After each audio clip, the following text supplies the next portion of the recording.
எல்லாருக்கும் வணக்கம். பள்ளிகள் எப்போ திறக்க போகிறாங்க?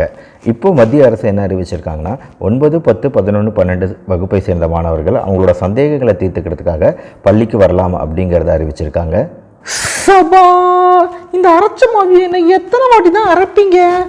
அப்படி 9 to 12 மாணவர்களுக்காக பள்ளிகளை திறக்கும்போது அதுக்குரிய வழிகாட்டு நெறிமுறைகள் என்னென்ன அப்படிங்கிறதையும் மீண்டும் ஒரு முறை நேற்று மத்திய அரசு அறிவிச்சிருக்காங்க.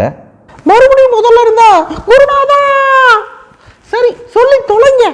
முகக்கவசம் கட்டாயம் பள்ளிக்கு அணிந்து தான் வரணும் அப்படிங்கிறத அறிவிச்சிருக்காங்க. அந்த கவசத்தை போட்டு 2 காதும் தான் நல்லா வலிக்கிறது. ஒருவருக்கு ஒருவர் இடையில ஒரு மினிமம் 6 அடி இடைவெளி, சமூக இடைவெளி விட்டு தான் இருக்கணும் எல்லா இடத்துலையுமே அப்படிங்கிறத அறிவுறுத்துறாங்க. இப்படியே இடைவெளியை கடைபிடிச்சு ஸ்கூலுக்கு மாணவர்களுக்கும் இடையில இருக்கிற இடைவெளி தான் பெருசாகிட்டே போறது. காலையில் கிளம்புனதுலேருந்து வீட்டுக்கு போகிற வழியிலுமே தொடர்ந்து அந்த சானிடைசர் அப்படிங்கிற விஷயத்தை யூஸ் பண்ணி தொடர்ந்து அவங்க கைகளையும் சுத்தம் பண்ணிக்கிட்டே இருக்கணும் அப்படிங்கிறத அறிவிச்சிருக்காங்க. சானிடைசர் பயன்படுத்தணுமா? மத்திய அரசு ஃப்ரீயாக கொடுப்பாங்களா? இருமல் மற்றும் தும்மல் வரும்பொழுது அவங்க கைகளால் வாய் மற்றும் மூக்கு பகுதியை மறைச்சிக்கணும் அப்படின்னு சொல்லியிருக்காங்க. இருமலும் தும்மல் இருந்தால் முதல்ல எதுக்கு ஸ்கூலுக்கு வரணும்? முடிந்த அளவு ஆரோக்கிய செயலி ஆப்பை பயன்படுத்தணும் அப்படிங்கிறத சொல்லியிருக்காங்க. ஜூம், கூகுள் மீட்டு, மைக்ரோசாஃப்ட் டீம்னு ஏகப்பட்ட ஆப் யூஸ் பண்ணியாச்சு. எவ்வளவோ பண்ணிட்டோம், இதை பண்ண மாட்டோமா? யூஸ் பண்ணுறோம் சர்க்கார்.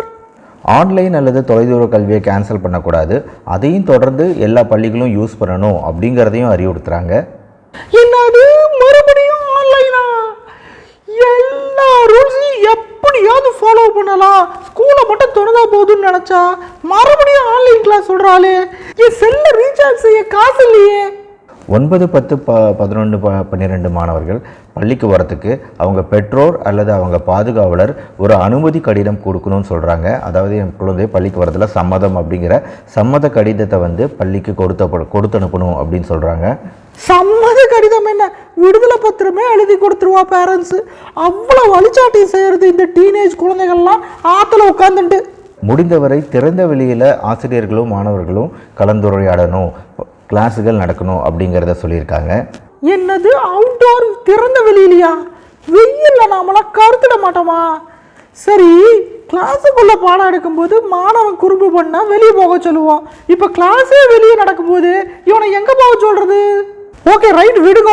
எப்படியாவது ஸ்கூல் திறந்தா சரி. இந்த வீடியோ உங்களுக்கு பிடிச்சிருந்துச்சுன்னா லைக் பண்ணுங்க. நம்ம சேனல் டாக்டர் ஃபார் கிட்ஸை மறக்காமல் சப்ஸ்கிரைப் பண்ணுங்க. மறுபடியும் அடுத்த வீடியோவில் சந்திப்போம். தேங்க்யூ.